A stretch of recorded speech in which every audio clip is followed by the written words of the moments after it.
Hello, everybody. Welcome back to the K&B Music Den. I'm Keith, I'm Brad. and we are here to do something we've never done before. We haven't. No. We've reviewed albums like it's our job, but we have never reviewed a movie. But Today we are. it's no surprise that the movie is music related. Of course. It is the brand new documentary, not biopic. And we'll explain the difference. Okay. I need to know. Yeah. The documentary Moonage, Daydream, which is all about the life and music of David Bowie. Yeah.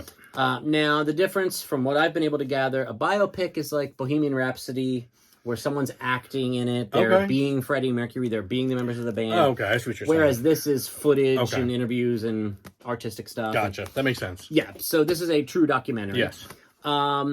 Now, I'm interested to ask you because I know you went a few days ago. Mm-hmm. My wife and I dragged her to it last night. Okay. And this was a Saturday, 8:45 here on the East Coast of Pennsylvania. So a later show. There was one other couple in the theater. That's it. So I wanted to ask you, how well was your showing? I went to an IMAX showing. So I've never done that before. Yeah. An actual IMAX. There was a good 30 to 40 people in there. Oh, good. Yeah, it was a decent showing. Good. Okay. Now, I think part of that, too, is because this is put out by HBO Films, and it will be on HBO Max probably soon. Oh. So I think that's why people are like, well, why am I going to go spend? Gotcha. We went and spent the money because we're Bowie freaks. Yeah. And because we have a YouTube channel that discusses music. Mm-hmm. Fair. Yep. So I'm going to do what I always do to you. Just throw it to you to get this started. What are your initial first impressions of Moonage Daydream? Which, by the way, grab your popcorn and get comfortable. This is a 2-hour and 20-minute movie. It's not short. No. No, it's definitely long. What'd you think? Initially, it's very visual heavy. Yes. So the first thing I thought to myself is I probably would prefer to see it in a non-IMAX setting.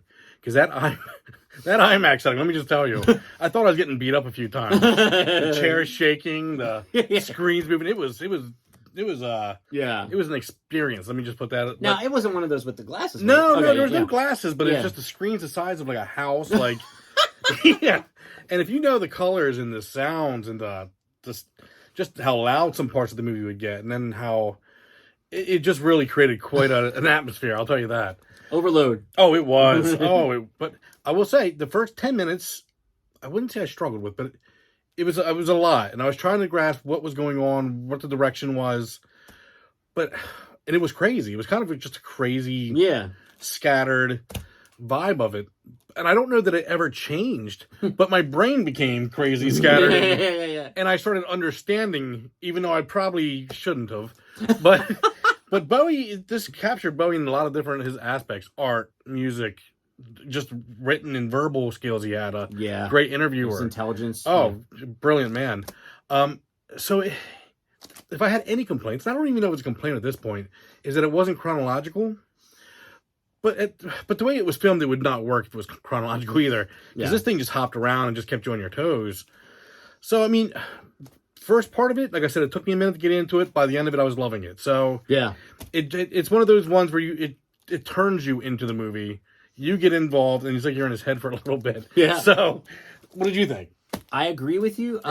I loved it. Okay. When we were walking in and I showed my wife, I'm like, oh, thanks for coming, but don't look at that because it says it's 2 hours and 20 minutes long. And I honestly thought, oh, she's just going to end up sleeping. Yeah. But I got to tell you, she enjoyed it, and she made a good point. She said, this particular movie, she feels like it's more for Bowie fans that already really 100%. Know the history, know the music pretty well. It's not your typical David Bowie was born in Brixton in 19... it's not that. Because we already have that. There's plenty of that. Yeah. And that's why I really love this movie, because it was different. It didn't try to just rehash the same timeline, It touched upon the landmarks in his career, the key, the Ziggy stuff, obviously, the Berlin trilogy period, the 80s, the pop explosion, the fame, not literally fame. But, visually, like you said, stunning. It is stunning. It's stunning. This movie does take you on a ride, and you have to hang on. And you have to pay attention, but it's worth your time and it's worth your attention, in my opinion. I've watched a lot of music documentaries, and if you could see what's right behind me over there, there's about 400 at least DVDs, documentaries, concerts, what have you, that I own. This one is right up there. Really? I mean, this is going to be in my top 10 for sure. I don't know where yet. Ooh, that'd be a good fun thing. Wow. Yeah. More content ideas. Write it down for us.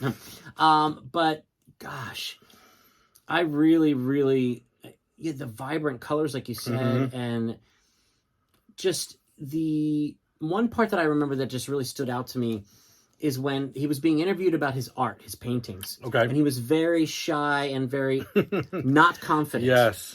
about himself as a painter. And he continues to talk about it as like a, what do they call it, like an overdub of the audio. Yeah. As he continues to talk about the paintings, they just show the paintings. His paintings. And they're amazing. Yeah, they are. They are amazing. I was sitting there thinking, I wouldn't pay to have one of those things on my wall. Yes. I mean, amazing. And to think he was not confident about that. Yeah. Shocking. But so, what else? What else did you? I mean, for me, like I said, the movie? I want to see it again in a non-IMAX thing. I think if I would have thrown you an IMAX, you might have hit a little bit of an over. Yeah. Ooh, man, because it's like being in David's head, I think, a little bit. Like, yeah. Well, and I went to Penn Cinema. Honestly, I don't even know if it was IMAX that I saw it in. You would know. Yeah, you would know. Because IMAX, I mean, the screen's the size of a house, and I mean, it's... Yeah, well, it was. Do you remember, like, when you walked in, you went to Lidditz, right? Yeah. When you walked in, you go all the way down to the right, and it's on the left, number 6? Oh, no. Okay, this is you go to a different building. Okay. Yeah. So I had a feeling that you saw IMAX and I didn't, which is probably was better that I didn't. For you. I think for you it would be better. Yeah. Because the movie itself lends itself to being just big and over the top. It doesn't need the theatrics of a theater to help it. I mean, they did a great job, I think, of saying, like you said, they didn't want to do a whole documentary of like you said, oh, David did this in 1940. Like, they decided, hey, we're going to basically throw you in his brain and just let you live his life a little bit. Wow. I mean, like you said, it bounces around. It's not chronological, which, like you said, might have been a bone of contention for you, perhaps. It's a pro and con. It works both ways for me, For me, I liked that. I enjoyed that it was like... I think for me, I enjoyed it as a fan. My worry was someone who wasn't a fan wouldn't grasp what was going on. But then again, like you said... like my wife was maybe thinking, yeah, so like, if you're not a fan, I mean, I guess I shouldn't really care what they say. But, you think to yourself, like, hey, if I'm trying to get someone into Bowie, this movie might be hard for them to figure out what the hell's going on.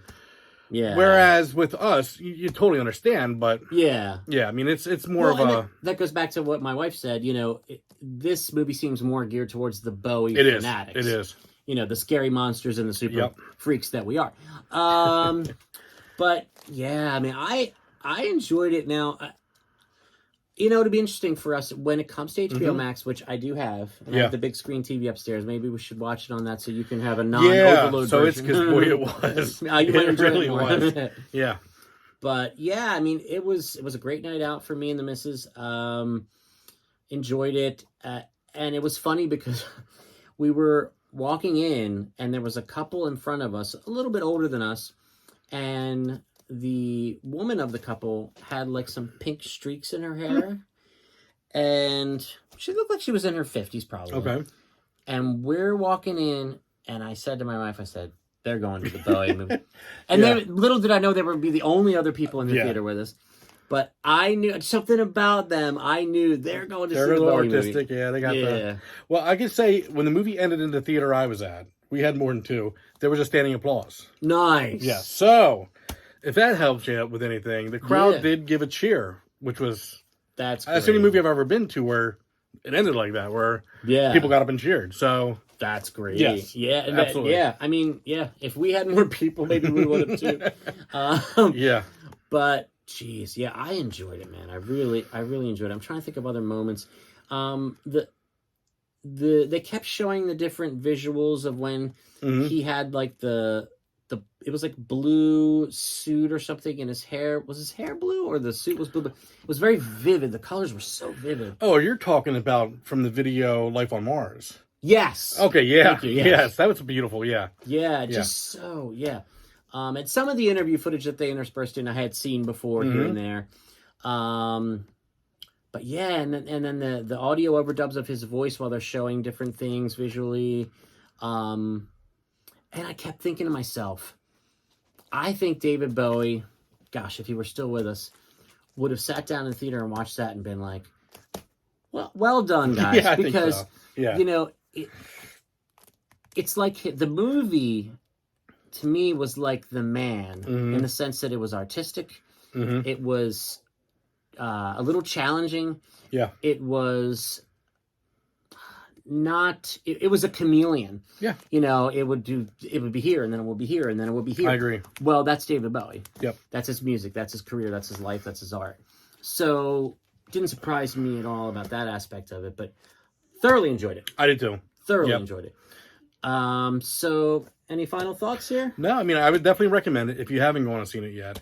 Definitely recommend doing so. If you're a fan, especially, you're going to really enjoy it. If you're like a Bowie fan, it's an absolute must-see. It is. Now, if you have a girlfriend you're trying to get into Bowie, maybe throw a documentary on first. Or an album, even better. Yeah, even better. But yeah, if you're a fan, then you're going to love it. Yeah, absolutely. Yeah. So, 2 thumbs up, man. We're on a roll with these albums and well, this movie, all these movies we review. But so much great stuff coming out this year related to music. Gosh. And we'll be doing a top 10, or each of our top 10 Bowie albums this week. Yes. We had to give it a little bit. We were going to do it today, but there's so much to listen to. There's so much catalog. Yeah. We're taking it seriously and going through each album again. So yeah, and of course, it's not the first time we've listened to any of these albums, but we just like to listen to it again and really lock it in. Yep. So, and like with Ryan Adams, when we did that re-listens, things changed. Things do change. So that that's important to us to do the homework, so to speak. Exactly. My homework is listening to David Bowie albums. Oh no, sucks. Yeah. But yeah, Moonage Daydream, check it out. Yes. I can only assume from what it said in the beginning, HBO Films presents, that it will be on HBO Max at some point. Probably will. And that's when I'll have you back over to watch it as less of a sensory overload, hopefully, for you. Sounds good. So, as always, for Brad, I am Keith. This is the K&B Music Den. Please share this out there in the world with Bowie fans. We're going to maybe try and find a fan site or two to post this on like we usually do. Please like the video, subscribe to the channel, smash that bell for notifications, and thank you for all the support. And we will see you very soon with more content. And our top 10 Bowie. And more Bowie. Absolutely. See you guys. See you guys.